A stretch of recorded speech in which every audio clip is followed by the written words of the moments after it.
So yeah, today I want to talk about what is strategy. It's, a complicated topic. I think if you ask 100 different executives, you'd probably get 100 different answers because it means a lot of different things to a lot of different people. So I'm going to share with you some of the things that I've learned. And this is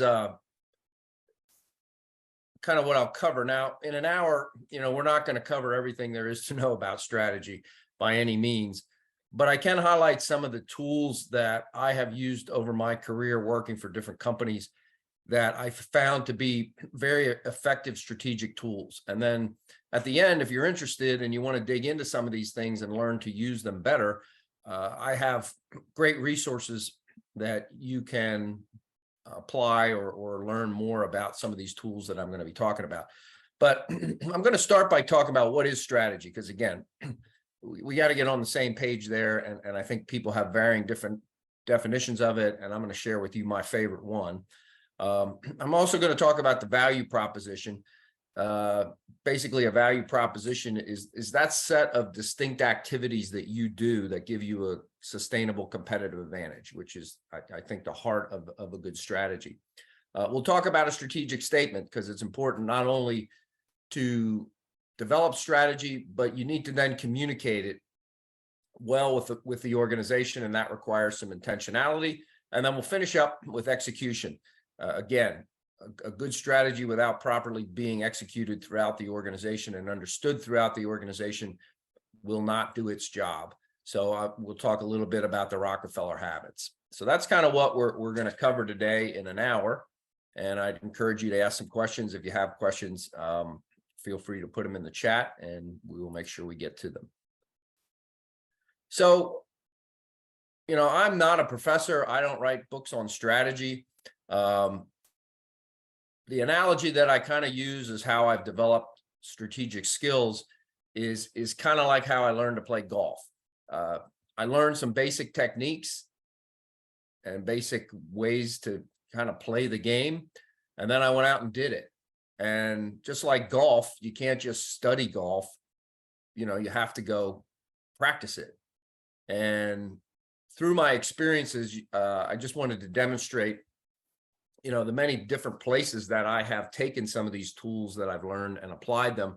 And that's made me better at strategy. And I'd like to encourage you that no matter where you are in your career, certainly you want to be strategic with the organization you're in. But if you can get involved in other organizations or be part of other strategic planning sessions, I think you'll develop those skills of strategic planning even more. So, for example, when I started out with the major packaged goods companies, I worked for Heinz and Unilever and General Mills. I was on, a bunch of different brands. So I was on Heinz ketchup. That was a #1 brand. You manage that very differently than, Wishbone salad dressing was a #2 brand. Heinz pickles was a #4 brand. So how you compete when you're #4 is very different than how you compete with #1. And I learned that. I was on private label soup, very product driven. So sometimes you have a product driven strategy. I was on the club store brands, and that was very package driven. We came out with Picnic Pack, which is still around today. It was all about repackaging some of the products we already had. Being a CEO is obviously requires strategic planning. I've been the CEO of a grocery store business, but then I've been the CEO of a nonprofit at the High Center, which is a place to educate executives. So two very different business models that need very different strategies. Serving on boards is a great way to get experience in strategic planning. I've been on the board of a grocery store. I've been on the board of a grocery manufacturer in HERS. I've been on the board of a private company that does construction. Very different business models. But again, I learned a lot from the smart people that I serve with on those boards. And then on the nonprofit side, I've been on several nonprofit boards. So you can see there's a lot of diversity there. How you run a church, how you run a fitness center is very different. And then peer groups. And this is something else that I'd encourage you to get involved with. If you're not in a peer group, there's a lot of great learning that comes from listening to others work out their strategy. So the High Center now has 28 peer groups. And over the last 10 years, I've sat in, dozens of peer groups and heard, here's just a sample of the companies that are in those peer groups and the executives that are in those peer groups. So I learned a lot from, there's an energy business, there's a tech business, there's a home builder, there's entertainment, there's retail, listening to the dialogue of all those smart people strategize their businesses is powerful learning. And I just want to encourage you that the best way to get really good at strategic planning is not just read the books, but get out and do those things in the marketplace with every opportunity you have, because it'll make you sharper in developing the strategies for your company.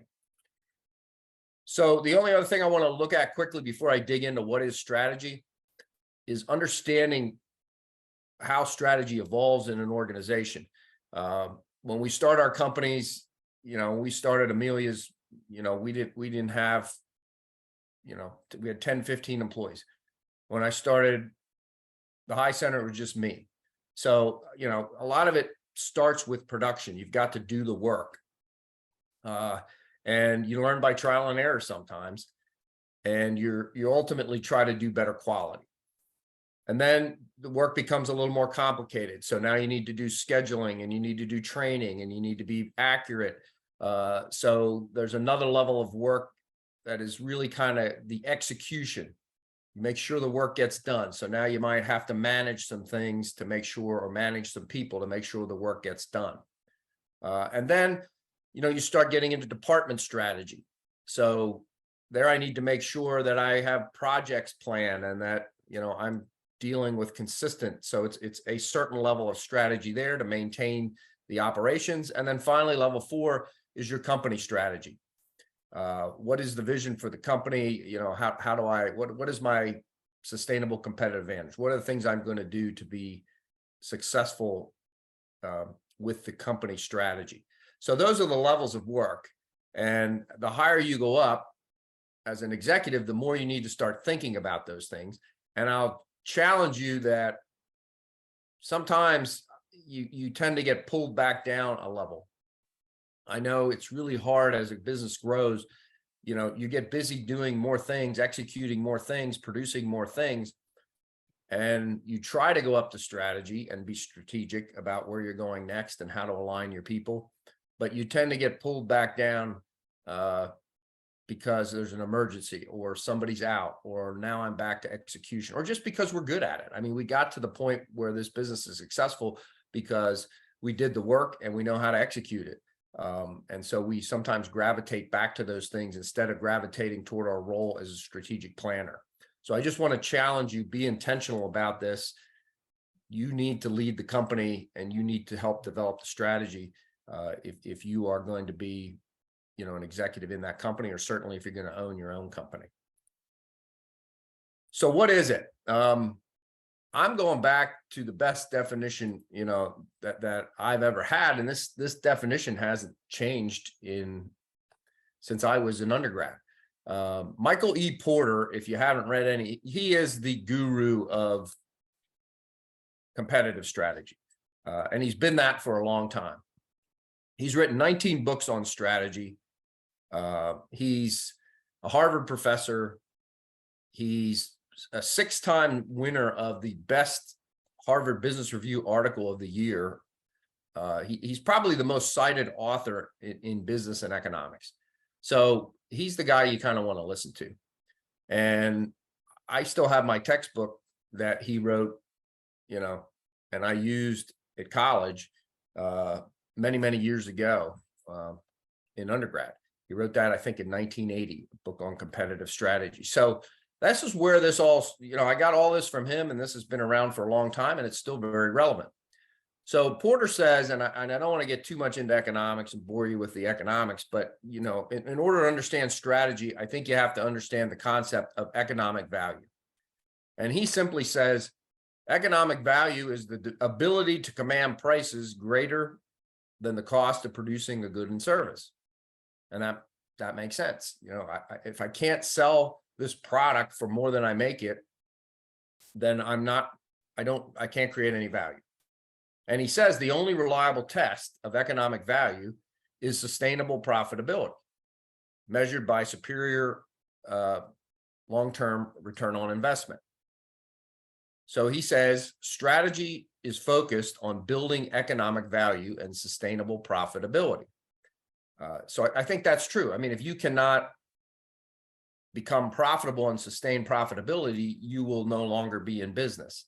Now, if you're a nonprofit, you know, you're getting donations. So I think there it's meaning, can I create a sustainable needed service? Can I find a need in the community that I need to service and sustainably provide that in a more efficient and effective way than anybody else who's trying to fulfill that need? So I think you could modify this a little bit and still argue that it applies very much to the nonprofit world. So Porter goes on to say there's two determinants of economic value. One is your industry structure, and one is your strategic positioning within that industry. So I'm going to talk briefly about both of those. Industry structure, again, these were Porter's 5 competitive forces, which I'd encourage you to read about if you haven't, because it's key to competitive strategy. And it starts in the center. How many competitors do you have in the marketplace? Obviously, the more competition you have, the more challenging it's going to be to create economic value. And then the threat of substitute products. If there's other substitute products that could replace yours, that's going to put pressure on your ability to make money. Bargaining power of suppliers on the left side there. If there's fewer suppliers, you can bargain with them and get a better price. If there's a lot of suppliers, it's harder to do. And then bargaining power of buyers and consumers. If there's a lot of customers and buyers, that they may have, you may have more able to take price. If there's only a few customers, they may squeeze you to not take your price increase.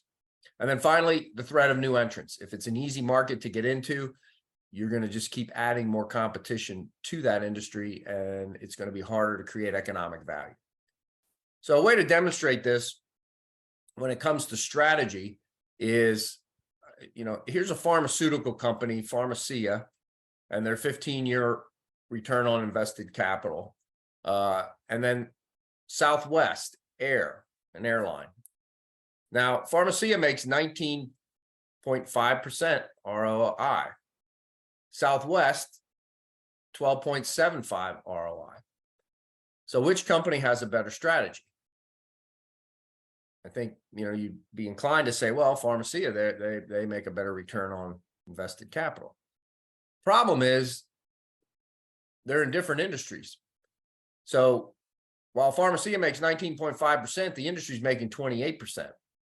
And if that keeps up, 𝗪𝗂𝗂, even though they're making money, may go out of business because they're not competitive in the market they compete in. Likewise, Southwest, the average ROI there is just over 5%. And Southwest is making 12.75. They're well positioned in their industry and should be around a long time because they're making significantly better margins in their industry. So I think, you know, you have to take into account your industry when you're developing strategy. So again, here's the difference in the industries. You know, airlines are at the bottom, pharmaceuticals are at the top. But I think it's important for you when you develop strategy to know where you are, where your economic value is, what your return on investment is like compared to other industries or to your industry, because you may be making, you know, like 𝗪𝗂𝗂, hey, I'm making 19%, that's really good. But if the industry is making 28%, you will fall behind.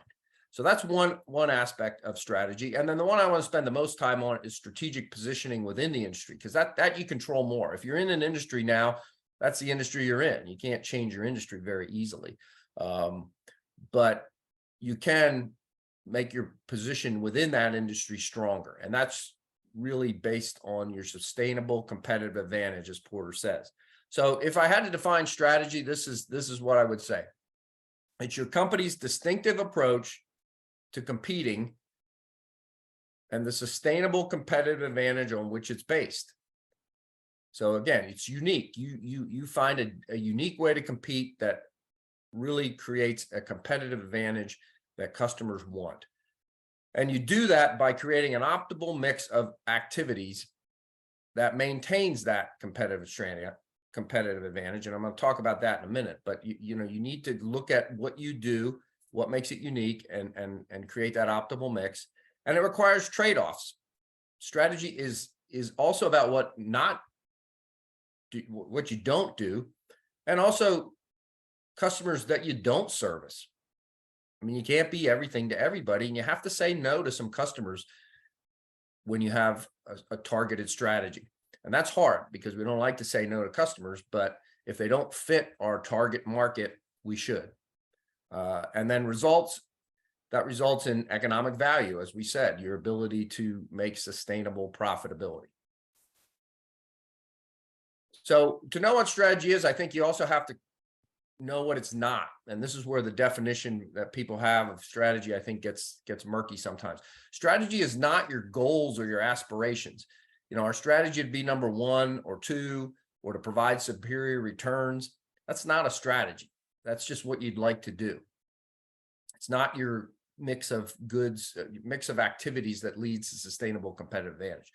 Strategy is more than particular action. Our strategies to outsource or to double our R&D budget. Those could be actions consistent with a strategy, but they're not strategies themselves. And then finally, strategy is not the same as vision and values. Our strategy is to serve customers and communities while meeting the highest standards of integrity. Well, that's great. That's a nice vision to have, but it's not how you're going to compete. It's not your strategy. So the other thing that I think can be very tricky sometimes to fall into the trap to think that operational excellence is a strategy. Now, operational excellence I'm defining that as best practices, being the best that you can be, doing things better, faster, more efficient. Now, that's a good thing, but it's not a strategy. Strategic positioning is doing unique things and doing things differently to deliver superior value.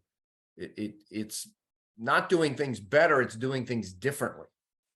And I'm going to talk a little bit more about, operational excellence and why I don't think it is a strategy. If you look at that yellow line, let's define that as the production frontier. So if you were the best, it's the maximum value that you could achieve using the best technology, skills, management techniques, purchasing inputs. You were as good as it got in doing what you do. You'd be on that yellow line. And that yellow line keeps moving out because technology keeps getting better and people keep getting more productive. So you got to keep chasing that productivity. And that's important. It's a good thing. You should be doing that, but it's not strategy. And the reason it's not strategy is because you can duplicate it very easily. I can go out and buy that technology. I can go out and do some of those things. But it's important because you don't want to be that red dot. If you don't pay attention to this, you will not maximize your ability to make a profit because you may be sloppy or you're not investing in technology or you're not trying to be productive. So while I argue it's very important to be operational excellent, I'd argue you can't just concentrate on that. That is not strategic because people can imitate it fairly easily, and then your economic value goes away. So just to review, strategy, what our competitive advantage will be. It's not values. They're important. Values are what we believe in and how we behave. Our mission is important. Why do we exist? Our vision is important. What do we want to be? But we're talking about strategy now, and that's what is our competitive advantage? How are we going to compete against other companies and build something that the consumer will pay a premium for? And then finally, performance management is important. That's your operational excellence. You do want to keep becoming excellent and get better at what you do. But again, I'm saying that is not strategy. So I think in order to define strategy, you kind of have to define what it's not. And I hope that was helpful, because I know that was helpful to me. So back to what is it? It's your distinctive approach to competing and the sustainable competitive advantage on which it is based. And it's based on an optimal mix of activities. So the next question I would have if I were you is, well, how do I do, what's the optimal mix of activities? How do I figure that out? I'm going to give you some tools on how to do that. Basically, everything a company does has a value chain. You add value, in your business, and there's support activities and there's primary activities. So your support activities are, your infrastructure. How do I finance? How do I plan things? How do I get my investments? Your human resources, how do I train? How do I compensate? Your technology and your procurement are all support activities. But again, you can do some of those things better than those in your industry. Some things you might do worse than those in your industry. And then certainly your primary activities are your inbound logistics, your operation, your outbound logistics, your marketing and sales, and then your sales after service, all part of a value chain. And just to show you a little more, here's the value chain for a home builder. So again, same categories, but when it comes to procurement, for example, you see materials are, how do you get your materials? How do you get your subcontracted labor? How do you advertise? All those things. How do you buy your advertising? Can you be more competitive than that? When it comes to their primary activities, how well do they buy land and develop it? How well do they do construction? How well do they market? How well do they close? How well do they service people after they've bought their house with warranties? Those are all ways that,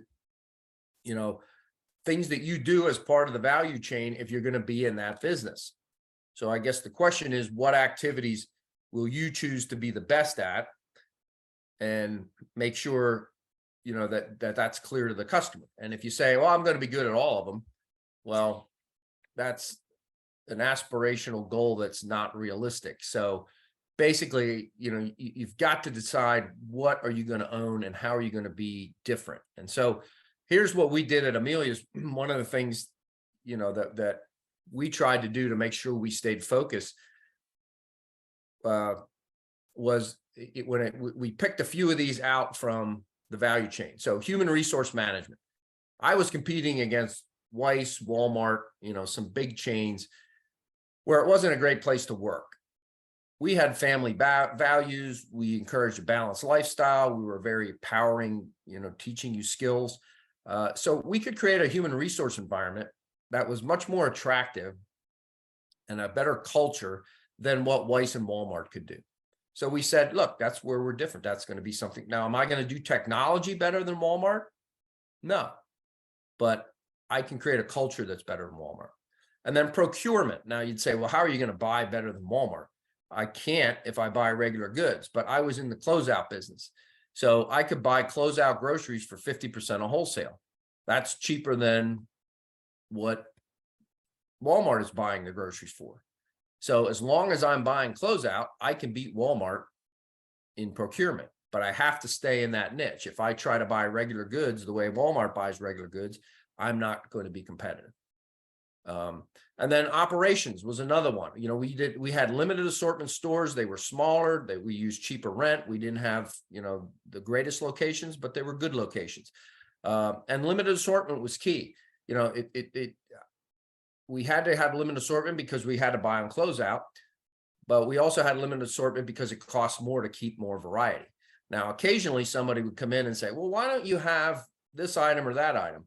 And we'd have to say, well, we don't have that, but look at what we do have in this category. And look at the prices that we have, because if I try to carry all those items that everybody wants, I'm going to have to buy regular goods. And if I buy regular goods, my pricing isn't going to be competitive with Walmart. So I'm only going to buy the goods that I have strong pricing on. And that's how we build our business. So we had to say no to that customer because I can't get you that product at the price you want. And if you don't like that, then I guess you're going to have to go to a regular grocery store. But if you come to this grocery store, you are going to save big money on everything you buy. And I will have some kind of peanut butter here. I just might not have the brand of peanut butter that you're looking for. And if you're willing to make that trade-off, you're going to save a lot of money. So you needed to save money.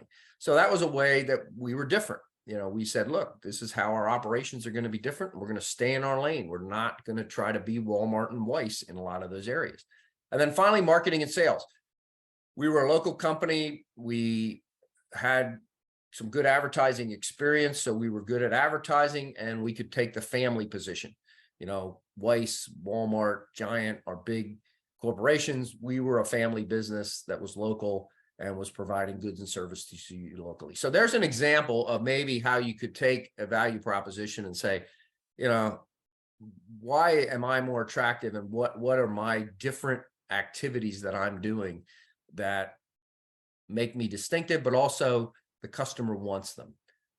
That was Amelia's. The other thing you can use, and SCORE has this, is a great tool. It's part of their business planning packet that they have, but they have a great competitive analysis score sheet. So you can look at factors that your company has, you know, products, prices, reliability. You can rank on a scale of 1 to 5. How important is this for my customer? And then you can look at your competition. You can also maybe rank on a scale of 1 to 5. How good am I at this? You know, is this a strength or a weakness? Put an S or a W, or even put a 1 to 5. I'm really good at this, or my competitor's a 2 at this, and I'm a 5. So that's another thing that you can use, and I encourage you to reach out to SCORE for that too, because they can help you work through that, and then you can analyze yourself versus your competitors. And I'll have another exercise on that I've called it the value proposition that might help you understand that too. But that's another way you look at the attributes. What can I be different, and then what's my competitor doing, and how am I being different? Strategic. So here's a really good example that has lasted the test of time. We don't have any in our backyard, but I'm sure most of you have heard about IKEA and the way they deliver furniture. In a giant warehouse, you buy it, you take it home, you assemble it. My kids love it. It's great, you know, when they were in dorms and, you know, buying furniture, it's stylish, it's good furniture. You just have to take it home and you have to put it together. So their target market is customers who seek quality and sophisticated design, but they want a low price point. They offer a wide array of stylish and space-efficient furniture and accessories at very low prices. So if you look at how they develop those distinctive activities, before there was IKEA, yeah, you know, and this is still around, people still like to shop this way too. But if you take a typical retailer, furniture retailer, you know, the prices are higher. You get it fully assembled. You pick out any, they give you so many colors and fabrics, it spins your head, but you can get anything you want. And it's great. I mean, if that's what you like to do, you get it from different suppliers in a medium-sized showroom. You go to their showroom, they have a few things on display, and then you pick out the colors. And, you know, it takes a while to get it. You may take 6 weeks to get your furniture, and you'll go during regular retail hours. That's been an effective strategy for a traditional retailer for a long time and still is. But IKEA found a hole in the market. And so they designed a low priced, modular, ready to assemble. So you assemble your own. You don't get any custom options. You buy it the way it is on the floor. But it's driven by cost. They manufacture it simply, they package it simply. And the other part of the value chain is they offer it in a warehouse. So you go to this huge warehouse, you see a couple things on display, all the inventory is on site. So you're going to go home with it. And you don't get much sales help. You know, you're going to look at it there, and then you're going to say, okay, I like that chair. Here's the box with the chair in it. I'm going to take that home and I'm going to assemble it. And they're open long hours, but you got to drive down, you got to pick it up, but you can get it right away. Now, not everybody likes that, but there is a segment of the market that does like that. So you can see how IKEA really took a distinct position and distinct activities and found a customer base that wanted those things. Just like at Amelia's, we found a distinct customer base that wanted closeout groceries at a discount price. And if you look at that, this is a value proposition. Basically, that, you know, we encourage you, you could do this for yourself. Take the attributes that are most important to your customers and rank them. So when you're looking at IKEA, price is probably their number one. On-site inventory is very valuable to their customer. Efficient shopping experience. And then when you get to the bottom, selection, sales assistants are not as important to their customer. So, and then rank them on a scale of 1 to 5. So you can see 𝗘𝗍's line. And if you have a good value proposition for your customer, your line should be very valuable at the top. You should get a 5 at the top. Hey, we're the best at price. We're the best at on-site inventory. We're the best at efficient shopping experience. But when you get to the bottom, if you want selection, we're not that good. But that's okay. We're not trying to get that customer.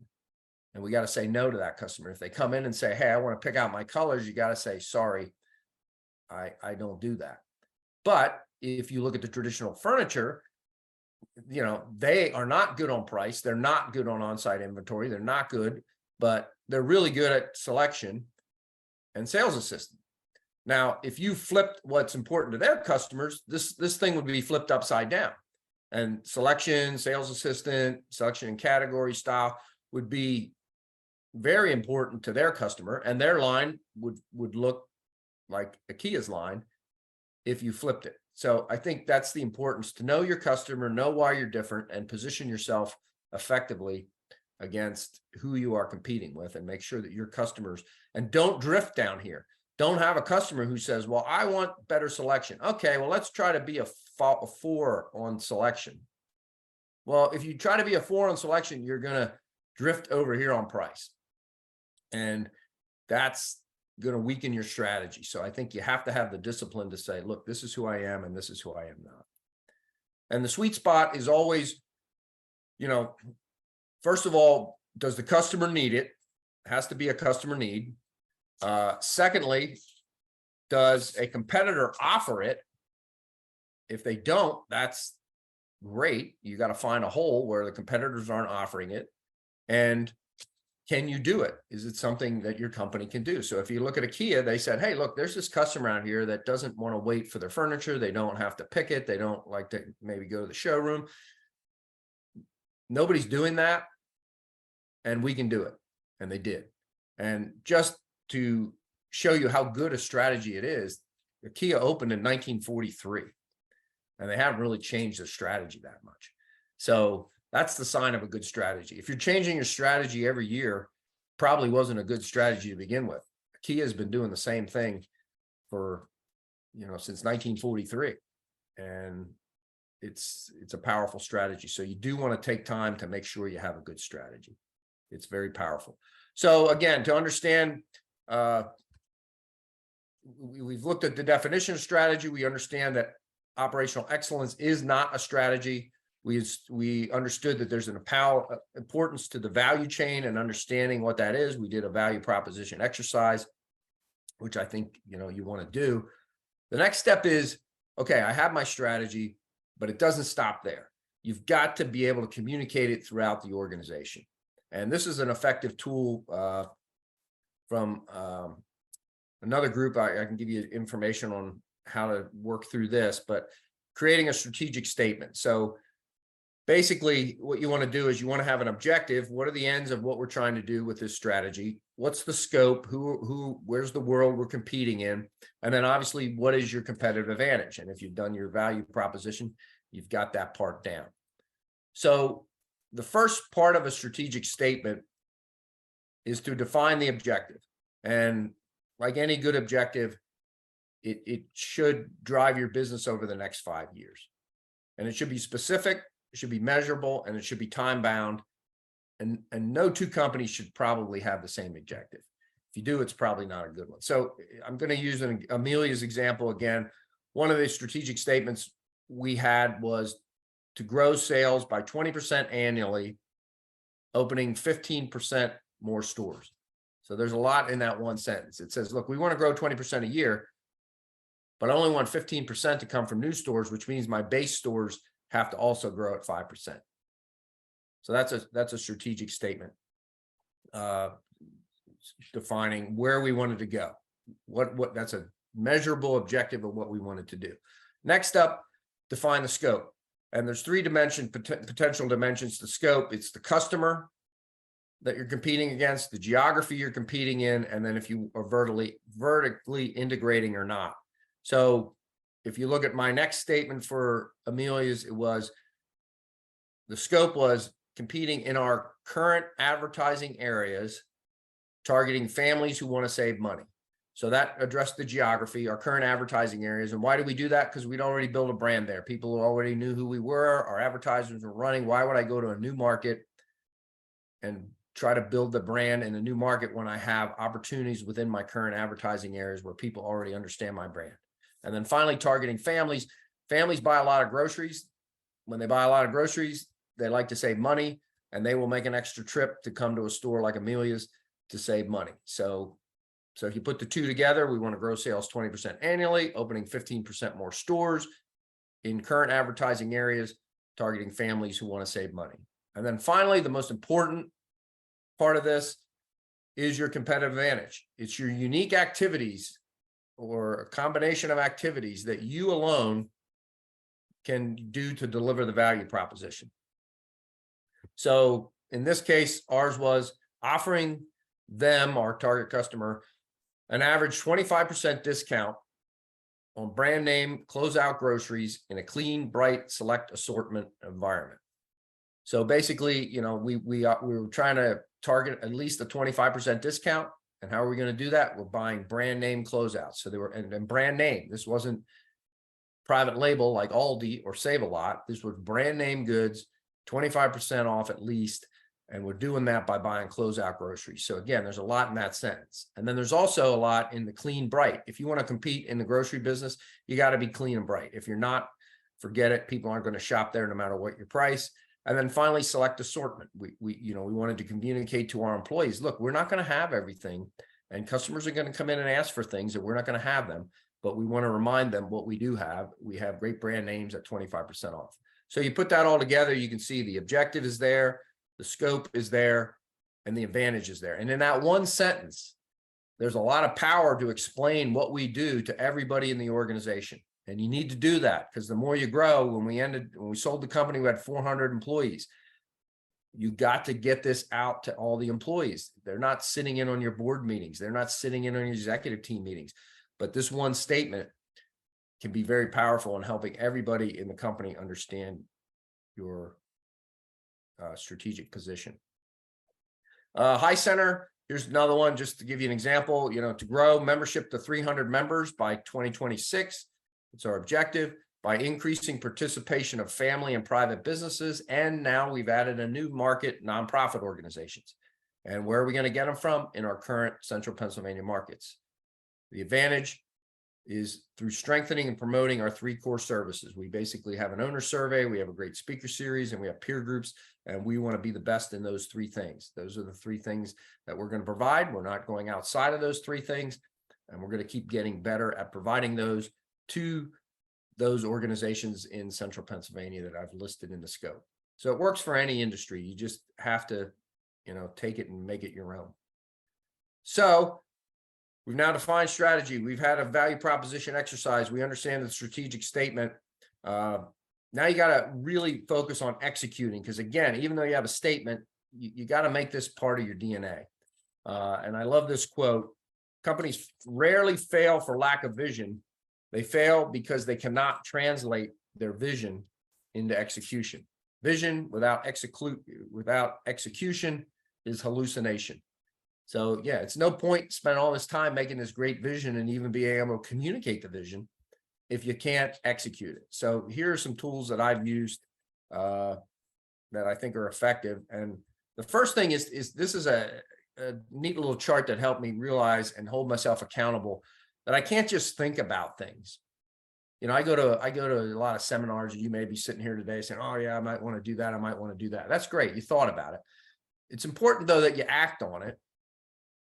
But I've even gotten to that point. I've gone back to my organization. I started acting on it, and then I would drift away again, or I'd get pulled into the tactics again.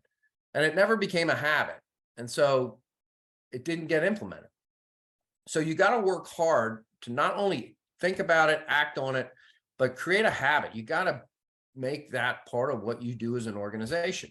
And sometimes that's helpful if your executive team works with you. You hold each other accountable to say, look, we're going to work on doing this until this is part of our DNA. And when you do that, as I have in some organizations, then, you know, I learned my lesson and said, look, this doesn't work if I don't make it if I don't make it a habit, then it becomes your culture. Or if it's your human behavior, if you can change a habit that you don't like, it becomes part of your character. So you really need to build a strong culture of making sure that strategy gets done. And the best thing that I've found, for that is Verne Harnish's Rockefeller Habits, or a book called Scaling Up. Been using this for years. Used it at Amelia's, still use it today at the High Center. It's now part of Traction too, or the EOS system, if you've used that. But basically, the powerful part for strategic planning is the one-page strategic plan. It has to do with 3 to 5 priorities. You can't have 20 priorities. You'll get lost. You need to prioritize what your strategic initiatives are. Then you need to build good meeting rhythms to make sure that everybody's getting them done. And you need to keep measuring your success to make sure that everybody's delivering. So that's what that is. I'll briefly take you through this. Again, this could be a half-day session on its own, but I'm going to gloss you through this so that if you're interested, you go follow up on this. Habit 1 is the one-page strategic plan. Again, 3 to 5 for the company, 3 to 5 year horizon, and then a current year and the next quarter, which I'll show you. And I like to do it for the company, but then I also like to have one for each department. And then sometimes even for each individual can have their own one-page strategic plan. And the way it works, this is the values pyramid. Everything starts with your core values. They shouldn't change. I hope they don't, because then they're not very strong core values. And the owner kind of sets that and says, look, here's our core values. They're the base of the pyramid. They're forever, or at least the life of the, founder. Then you have a purpose statement. Then you get into targets, goals, actions, scheduling. You get progressively, the time frame becomes smaller and smaller. But the nice thing is, with a strong pyramid like this, we make sure that everything that we do is consistent with our culture first. It's consistent with our purpose. Then we start getting into more tactical things. But if we do those tactical things aligned with the base of the pyramid, they will be more effective than if we just run around like chickens with our heads cut off, doing a bunch of tactics that aren't aligned to our core values or to our strategies. So that's where the strategic plan, the one-page strategic plan, really helps. You can see our core values here, what they were at Amelia's. So people, integrity. I loved having that every time I pulled this out, I loved having that. And the bigger the organization got, the more I realized how important that was, because we're not talking anything about strategy until we remember these are our core values, and that we hire people that match these core values. Because I'm not only concerned about how effective we execute strategy, I'm interested, I got the right people here in this organization. So there again, you'll see this pyramid. So there's core values, there's your purpose, there's your BHAG. Now you get to targets and you start putting numbers in. So we had goals and we had profit goals. And then we looked at some key 2 to 5 year priorities. And I put the red dot here so you kind of see the importance of having these. If you're not being intentional looking out 5 years, one of those things we needed to do was to build a warehouse, grow distribution. So our goal there was complete construction and move to a new warehouse. Well, I don't wake up one day and, even a year from now and say, you know what, I need to build a warehouse. That's a 5-year project. So we anticipated where our sales were going to be. And then I'd go to my warehouse manager and he said, hey, if we're going to do this, I need a new warehouse by then. So it's like, okay, great. We were looking out 5 years. I said, I got 5 years to get a new warehouse. Let's put it on the agenda. So then if you look at what our next column was, goals in 1 year, was to complete and design the approval of a warehouse. So if we do that by the end of this year, we're on track to build our warehouse in year 5. And then this is the other side of the strategic plan. The goals get progressively shorter term. So our rocks are basically what we're going to do in the quarter. We had rock numbers, goals, and then we had rock projects. So for that warehouse project, if I was going to get that project ready to be approved by the end of the year, I needed to present the warehouse design to the township this quarter. And if I do that this quarter, I'm on track. So you can see how all that keeps you aligned to the bigger picture. You have a big picture, you know where you're going, but then you drill that down into quarterly targets of what you need to do so that people can understand, okay, I can't understand how to create a new warehouse, but I do understand that if you want me to get this designed to the township for this quarter, I'll do that. And the next quarter, I'm going to have another thing and another thing. And if I do all those things, my annual goal gets accomplished. And then if I get my annual goal, my 5-year goal is going to be accomplished. So it's a very simple thing. It's not, this isn't, and that's what I like about it. It's not very complicated, but it's very effective in keeping everybody aligned. And then real quickly, Meeting Rhythms, great book, Death by Meeting by Patrick Lencioni. I encourage you to read that. That gives you a lot more information on these kind of things. But, you know, it's nice to have your annual offsite meetings where you talk strategy. It's nice to have monthly strategic meetings, weekly tactical meetings, one-on-ones, and make sure you don't drift into strategy in those meetings. It's easy to do that sometimes. That's why it's nice to have a strategy meeting that's separate, because I used to find that would happen. I'd be there for my tactical one-on-one, and we drift into this strategic discussion, which was interesting, but it's a 1-hour meeting. So I can't have that 1-hour meeting turn into a 2-hour meeting because we're talking strategy. So I'd encourage you to have, as does Lencioni, make sure the purpose of your meetings, some are tactical, some are strategic. And then some people like a daily huddle. I've never really had that work for me, but some people love it. So those are the things those are just disciplines to make sure, if you remember that thought, act, habit, this is how it becomes a habit. You make sure you're meeting with your people regularly to discuss these things, and your strategy will get implemented. And then finally, metrics, just make sure, you know, you hold people accountable, you measure things, take 6 data points to spot a trend. So you want to be able to look at trends that are happening in your business. And graphs are helpful, and make it so everybody can see it. You know, it's up in front of everyone so that they can all feel good when you accomplish the goals, or also feel a little stress, you know, when you're not hitting your goals. So that's a really short version of, you know, strategy. I hope I didn't move too fast, but I want to make sure I gave you, you know, some things to think about. Again, I think we've defined strategy. We've looked at the value proposition, write a good strategic statement, and then make sure you have a good plan to execute it. And the documents that can really help you with that, and again, I'd be glad to get more information to you if you would like more information.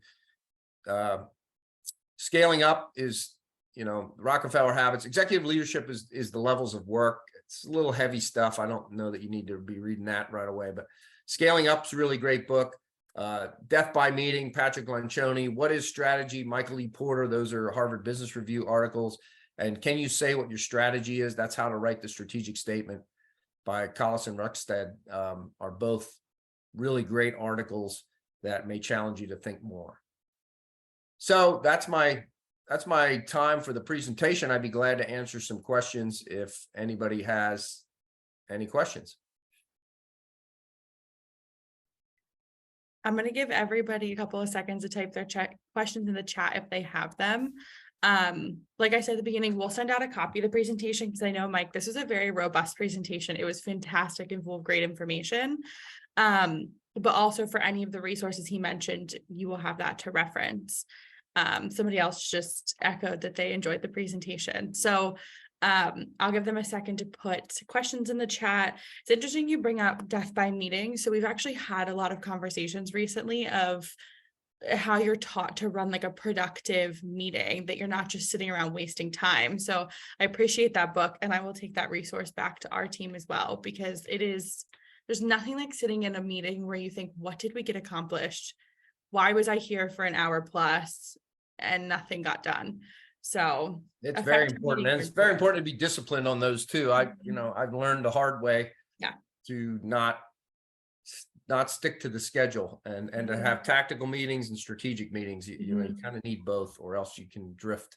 Oh my gosh. Yeah, we definitely, I definitely know what you're referring to.